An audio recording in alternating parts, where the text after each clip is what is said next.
মুসলিম বিশ্বে যেন নতুন এক দিগন্তের ঘোষণা দিয়েছে ইরান। পশ্চিমা নিষেধাজ্ঞার প্রযুক্তিগত অবরোধের দেয়াল পেরিয়ে তারা দেখিয়ে দিল চাইলেই পারা যায়। মুসলিম বিশ্বের এই নীরব সিংহ নিজেদের নকশায় তৈরি করেছে সম্পূর্ণ দেশীয় কার্গো বিমান সিমোর্গ, যা উড়েই জানিয়ে দিল ইরানকে আটকানো সহজ নয়।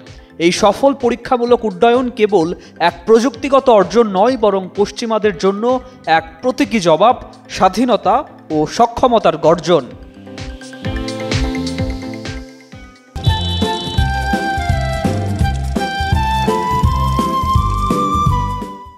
ইরান মঙ্গলবার মধ্যদেশের শাহিনশাহ শহরের বিমান ঘাঁটিতে দেশীয় প্রযুক্তিতে নির্মিত সিমোর্গ কার্গো বিমানের পরীক্ষামূলক সফল উড্ডয়ন ঘোষণা করে।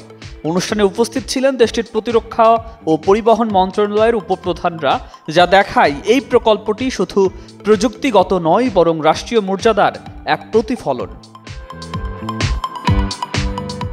ইরানের বেসামরিক বিমান চলাচল সংস্থা সিএএ জানিয়েছে, সিমোর্গকে দেশের বিমান বহরে অন্তর্ভুক্ত করার আগে বিভিন্ন পরিস্থিতিতে 100 ঘন্টা পরীক্ষামূলক উড্ডয়ন সম্পূর্ণ করতে হবে। এই প্রক্রিয়া সম্পূর্ণ হলেই বিমানটি আনুষ্ঠানিকভাবে যাত্রী ও পণ্য পরিবহনে ব্যবহৃত হবে। প্রেস টিভির তথ্য অনুযায়ী সিমোর্গের দেশীয়করণ প্রক্রিয়া সম্পূর্ণ হতে 15 বছরেরও বেশি সময় লেগেছে। এর মাধ্যমে ইরান এমন এক বিশেষ গোষ্ঠীতে জায়গা করে নিয়েছে, যেখানে বিশ্বের মাত্র 20টিরও কম দেশ নিজস্ব নকশায় বিমান তৈরি করতে সক্ষম। ফার্সি পুরাণের কিংবদন্তি পাখির নামে নামকরণ করা সিমোর্গ প্রতীকীভাবে ইরানের আত্মনির্ভরতার প্রতীক হয়ে উঠেছে। প্রযুক্তিগতভাবে বিমানটি আধুনিক ও শক্তিশালী। 2500 হর্স পাওয়ারের দুটি ইঞ্জিন সহ এটি প্রায় 6 মেট্রিক টন কার্গো 3900 কিলোমিটার দূরত্বে বহন করতে পারে। সর্বোচ্চ উড্ডয়ন ওজন 21.5 মেট্রিক টন। হালকা, চটপটে এবং দ্রুতগামী এই বিমানটি ইরানের ভৌগোলিক ও জলবায়ুগত পরিস্থিতির সঙ্গে মানানসই।